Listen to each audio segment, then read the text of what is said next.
Afrikaa fi UN garma qalee maluun himam ergama addaa gamtaa Afrikaa kataa'e pireezidantiin duraanii Nigeeriyaa Olusegun Obasanjoon ammaatti sadarkaa jalqabar jiraachuu BBC Focus on Africa tim. Obasanjoon dhimxiyyeeffannaa barbaaduu fi waan yaaddoo ta'e hubachuuf hoogganoota Itoophiyaa dabalatee qaamolee waraana kan keessatti ga'ee qaban geggeessitoota Afrikaa fi biyyoota Afrikaan alaan mari'achuu jira jedha. Magaala Maqaleetti Dr. Dabratsiyoon waliin marii taasisuun isaanii mirkaneessuun Obasanjoon eeyyuun araara kan geggeessuun akka itti fudhatame ibsa. Galaana Balaay gabaasa qaba. Waraana kaaba Itoophiyaa erga eegalamee waggaan tokko darbee fi namootni kumoota hedduun lakkaa'aman galaafachuu hin oolle jedhamuuf miiliyoonota qeerraa buqqisee xumuruuf yaaliin godhamu itti fufee jira. Ergamaan addaa gamtaa Afrikaa ka gaanfa Afrikaa Olusegun Obasanjoo mariin dhukaasa dhaabuu TPLF fi mootummaa Itoophiyaa gidduutti akka eegalamu mariisisuuf Maqalee turan. Obasanjoon qindeessaa deeggarsa namoomaa dhaabbata biyyoota gamtoomanii Martin Griffiths waliin Maqaleetti Dr. Dabratsiyoon Gabra Mikaa'elii fi gorsaa isaanii obbo Geetaachoo Raddaa waliin mari'achuun gabaafameera. Obbo Geetaachoon fuula Tiwiitaraa isaanii gubbaatti ergaa maxxansaniin pireezidantiin Tigraay Dabratsiyoon Gabra Mikaa'el ergamaa addaa gamtaa Afrikaa ka gaanfa Afrikaa Olusegun Obasanjoo waliin marii firii qabeessa godhaniiru jedhan. Maxxansa isaanii kana keessatti yaada walii galtee dhukaasa dhaabuu ilaalchisee wanti ifatti dubbatan jiraachuu baatus ergamaa addaa kanaaf waraana kana ilaalchisee ejjennoon Tigraay ibsameera jedhan. Pireezidantiin duraanii Nigeeriyaa Obasanjoon yaadni qaamoleen lamaan jaarsummaa isaaniin fudhanne jedhu sirrii miti simannaa gaariitu jira jechuun BBC timaniru. Even that is absolutely incorrect. Nobody has rejected my mediation. Inni guutummaatti sirrii miti. Jaarsummaa koo qaamni fudhatama dhabsiisin jiru. Hunduu kan jechaa jiran laale muudama keeni fudhanna daandiin irra deemamu kana ta'uu beekna. Qaama amanamummaan jaarsa ta'ee nu gargaaru barbaanna. Si caala nama gamtaa Afrikaan muudame hin argannu jedhu. Ministeerri muummee xiyyeeffannoo gahaa naa kenneera. Kabaja guddaan na simateera. Kaleessa yeroon Tigraay ga'usi pireezidaantiin Tigraay buufata xiyyaaraatti na simate. Simannaan isaas akkuma hoggansa Afrikaa birooti. Kanaaf yaadni hin simatamne jedhu sirrii miti. Amma sadarkaa jalqabaarra jirra. Amma wanti ijoon qaamoleen wal dhaban kaasan maal akka ta'e baruurran jira. What are the issues of importance to different groups?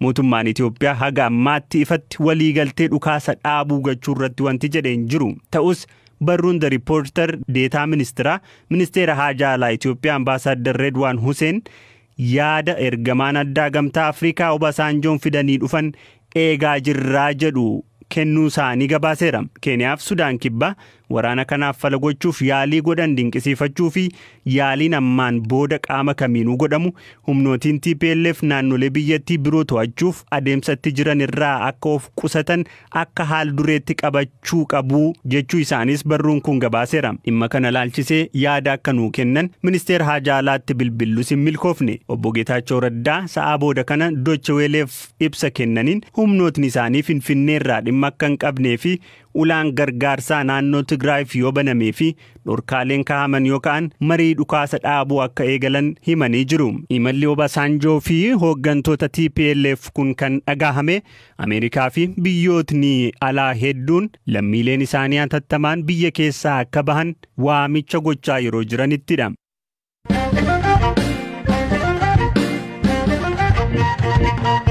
Itoophiyaatti qormaata fi deebiin qormaata seensa yuunivarsiitii bahee jedhamee erga miidiyaa hawaasaa irratti qoodameen booda miidiyaaleen hawaasaa akka Facebook, Telegram, WhatsApp fi Instagram gareen cufama.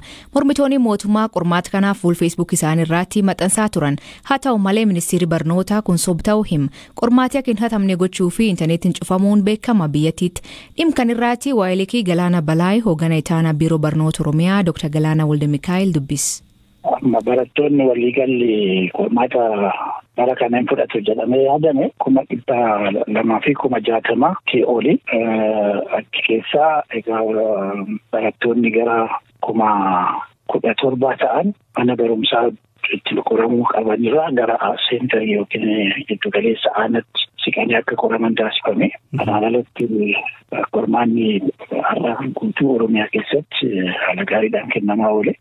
Kanaan namni kanaaf barbaachisu hundumtuu raawwachiistoonni hunduu ramadamanii qormaanni kennamaa ture. Qormaanni waaree durattii fi waaree godaanaa gaantummaa Oromoo gabaasni bakka hundumayyuu naqataa jira. Tole amma qormaata biyyaalessaa kutaa 12ffaa kana wajjin wal qabatee naannoleen qormaatni kun keessatti hin kennamne yookaan bakki ijoolleen qormaataaf hin teenye jira Oromiyaa keessa. Injira. Barattoota hagam ta'uu naannolee akkamii akka taanatu nu ibsitanii. Amma qormaanni kun akkuma biyyaattuu bakka nageenyi jiretti fakkeenyaaf amma kaaba Itoophiyaa keessatti Tigraay dabalatee qormaanni kennamu. Akkasuma fakkeenyaaf nu birattis qormaanni riiskii guddaa qabaachuu danda'a. Jedhamee bakka yaadametti qormaanni akka hin kennamne taasifamee marsaa lammaffaa irratti yookiin pilaanbii irratti akka qormaanni kennamu. Tole bakka kam fakkeenyaaf Oromiyaa keessatti naannoleen godinaaleen. Godina Qeellam Wallaggaa Qorri kaan seentarii ofiitti qoraman irratti hin qoraman malee akkasii qormaata fudhachaa jiru. Ragaa yoo qabaattan akkanatti himtanii fi godina Shawaa Lixaa aanaa Gindabaratitti utuu qormaatnii fi warri qoran imalaa jiranii haleellaan raawwatamee qormaati kennamurraa hafeera waan jedhu odeeffanne isin quba qabdu kana. Inni sadarkaa mana barumsaatti bara. Quba qabna akka mootummaatti. Kan biraani guyyaa har'aa miidiyaalee hawaasaa gubbaatti qormaatni kuni baheera waan jedhuuni odeeffannoon marsaalee hawaasaa gubbaatti naanna'aa jira. Deebiin qormaatota kanaas koodiidhaan yeroo naanna'u miidiyaa hawaasaa gubbaatti argaa turre. Isin kana quba qabaattaniittu?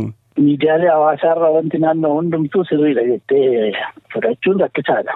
Bara kana qofa otoo hin taane boruma baraan namoonni ijoollee burjaajessuudhaaf miidiyaalee hawaasaa irratti argan lakkisuu bakka kanatti hin gurguramaa qormaanni deebiin hin jiraa jedhamanii ijoollee walii gadoofuun burjaajessuun waanuma jiru. Kanaafuu kan miidiyaalee hawaasaa irra naanna'aa oolu kana akka dhugaatti fudhannee yookiin sadarkaa ammaa gaafachaa jirtu kanatti riipoortii waan ta'uu miti jechuudha.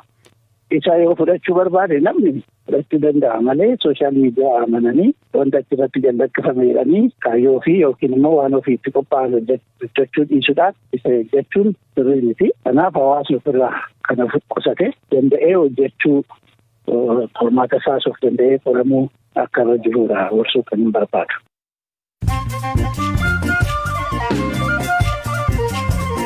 Dhaggeeffattootni oduu gaggabaaboo addunyaa isanii dhiyeessaa jalqabaan ajajaan waraana Suudaan Jeneraal Abdul Fattah al-Burhaan ce'umsaan booda qaama mootummaa hin taane turtii Aljazeera waliin taasisaniin him. Al-Burhaan kafunqolcha mootummaa dhiyen biyyattiitti geggeeffamee olaantummaan durse mootummaa siivilii ga'umsa qabuutti aangoo kennuuf murteeffannee jedhe. Kan malee jeneraalichi lammiilee funqolcha mootummaa mormaan ijjeessu waakkata. Mani maree nageen mootummaa gamtoomanii dhimma waraana Itoophiyaa deemaa jirirratti mari'achuuf arwal ga'uuf korii niwuyoorkiitti geggeeffamu kun rakkoo namoomaa lammiilee Itoophiyaa miliyoona 8 beelaa jiranii fi ka'umsa ta'ee kaasuun irratti dubbatamaa jedhamee eegama. Walga'iiwwan koree kanaa kanaan dura dhimma Itoophiyaa irratti taasisan waraan dhaabsisuu ilaalchisee yaada furmaata qabatamaa ta'e adoo hin argamsiisinii hafe. Namoonni 100 kabala konkolaata bobaatiin magaala Freetown Sierra Leone keessatti du'an har'a bakka tokkotti awwaalaman. Balaa jimaata raawwateen namoonni hedduun kan miidhaman yoo ta'u, aangawoonni namoota miidhamee fi dhiiga kennan lammiilee isaanii kadhachaa jiran. Namoonni du'an kunniin bakka namoonni 1,000 bukaa cimaa bara 2017 roobeen du'anitti awwaalaman. Biyyoonni yeeyyii kor jijjiirama qilleensaa UK deemaa jirirratti biyyoonni dureeyyii kasaaraaf jijjiirama qilleensaa geessisirratti beenyaa kaffaluu dubbatan. Marii torban kan geggeeffamirratti dubbiin ijoo kaffaltii akka ta'u gaafatan.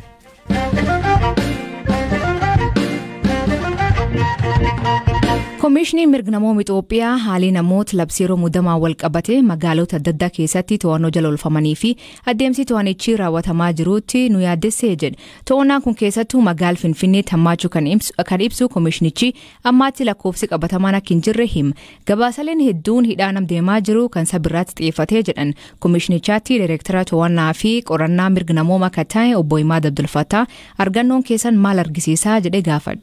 Akkuma ibsa sanirratti dhuguuf yaalletti namoonni to'annoo jala oolan hedduun isaanii namoota saba tokko ta'uun isaanii guutumaan guututti eenyummaa yookiin saba tokko irratti kan xiyyeeffatedha jechuudhaa fi kan nama dandeessu ta'uu baatus haa ta'utti garuu eenyummaa namoota baay'inaan to'atamanii yommuu ilaallu wanti achirraa hubatamu jira jechuudha. Jaarolee fi haadholii ijoollee xixiqqoo qabaniillee warra to'ataman kan kee jiranii jedhanii isaallee shakkamtoota shororkeessummaa moo namoota seera labsii kana cabsan? Egaa labsichi qaamoleen nageenyaa namoota yakka garaagaraatiin shakkan to'annoo jala oolchuu akka danda'anii aangoo kennee jira. Sanumaa irraa ka'uudhaan qaamoleen nageenyaa yakki isaan ittiin shakkaman akka shororkeessummaa haa ta'u haa dhiisuuf fuulduratti waan adda bahu ta'ee namoota yakkaan shakkin ittiin jedhanii namoota hedduu lakkoofsi isaanii hedduu ta'ee umrii fi saalaan osoo adda hin bahin to'atamuu isaaniiti kan quba qabne. Namoonni to'ataman kun manneen hidhaa doon taane waan akka concentration campii geessanii jedhanii gabaasaleen iddoon akkan ibsaa jiranii haalli isaan kee jiran maal fakkaata? Egaa haaluma nuti beeknutti namoonni hedduun manneen waajjiroota poolisii garaagaraa keessatti kan hidhamanidha. Haa ta'u malee sababa hanqinni iddoon namoonni itti to'ataman itti qabaman jiraaturraas ka'ee iddoolee manneen hidhaa idilee ta'aniin alatti namoonni hidhamanii jiraatan jiraachuu danda'u jechaadha. Waan haalamuu danda'u miti. Akka isaan odeeffatanitti namoonni kunniin sababa isaan hidhamaniif maali? Egaa akkuma atis beektu labsiin yeroo ariifachiisaa kun yeroo dhihoodhaa kan hojii irratti kan labsamee gara hojiitti seename sadarkaa amma irra jiru kanatti namoonni hedduun to'ataman kun haa shakkamanii haa jedhu malee mootummaan yookiin qaamoleen nageenyaa ebaluu yakka kanaan shakkamee kan jedhamee wanti baay'een adda baheetu beekamu jiru. Haa ta'u malee labsii yeroo hatattamaa kanaan wal qabatee akkasumas dhimma walitti bu'iinsa kaaba biyyattii itti jiru kanaan wal qabatee akka ta'edha. Odeeffannoon akka waliigalaatti qabnu kan jiru. Meebii guyyoota muraasa dhufan keessatti namoota kanarratti qorannoon yoo kan jalqabamu taate eenyu akka kamiin akka shakkamanti addaan bu'u ni jiraata jennee abdanna. Dhiyeen kana qorannoo baastaniin yakkoota waraan kaaba kanaan wal qabatee gar Tigraay fi naannoo Amaaratti raawwate ibsitanii turtanii amma dabalatee namoota to'achuu jiran kunniin yookiin namoota hedduminaan to'achuu jiran kunniin dhagam isaan yaaddeessa akka koomishiniitti? Dhugaadhaan hedduu yaachisaadha. Rakkoo jiru namoonni yakkaan shakkamanii to'ataman hamma danda'ametti ragaa qabatamaa irratti hundaa'amee hin to'ataman taanaan keessattuu namoonni yommuu to'ataman akkaataa gochaa isaaniitiin osoo hin ta'in eenyummaa isaaniitiin sababa godhatanii namoonni kan to'ataman yoo kan ta'u taate rakkoo jiru meebii hammeessuu danda'a sodaa jiru qabna. Kanaaf namni tokko yakkaan shakkamee yeroo kamitti to'atamuu danda'a. Kana keessatti garuu namootni nagahaa eenyummaa isaanii qofaan akka hin to'atamne of eeggannoon guddaan taasifamuu qaba. Akkasumas namoonni erga to'atamanii booda hatattamaanii hamma danda'ametti adeemsi seeraa irratti jalqabamuu qabaadha. Kan jennu hedduu yaachisaadha akkuma waliigalaatti. Ulfaadhoo Boyimaad. Dhaggeeffattootni sagantaan irraa ganumaa nu waliin turuu keessaniif ulfaadha isaniin jenna. Mammaasii galgala kanaa nama hubatanii boodir tuffatan hiikan isaa maanii kooment keessan nu beeksisa. Sagantaa kan qophees Galaana Balaay gam teknikaatiin Oskar Bunga keessaniif dhiyeessan asli galgalooti akka borisaatti akkana nagaa akees bulaa oraa bulaa deebana hangafamaan bulaa.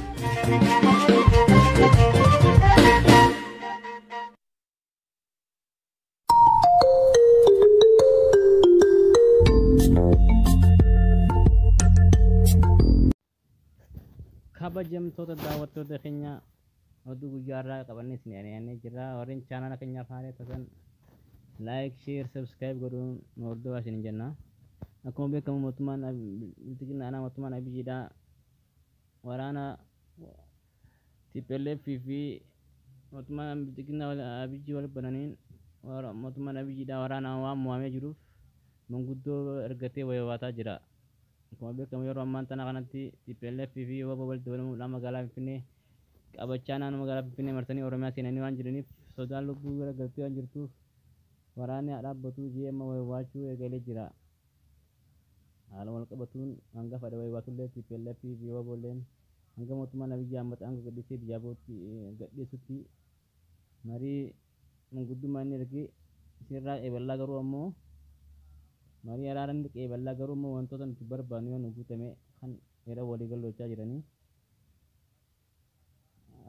Kanumaafuu haalli amma achi jiru haala hedduu addeessaadhaatti yeroo ammaa tana guyyaa akka beekamutti waraanni TDF magaalaa Wallootii fi karaa magaalaa Gondar walqunnamsiisu adda kutuudhaan iddoo lolaa mijuutu qabatee waan jiruuf akka malee yaaddoo guddaa isa waan jiraniif yeroo ammaa tana biqilaa waan gootuu fi waan dhiyooti walii walaaltee magaalaa Finfinnee keessatti namoota hedduu warra sabantii ta'anii fi warra Oromoo ta'an akka malee qabanii hidhaa jiran.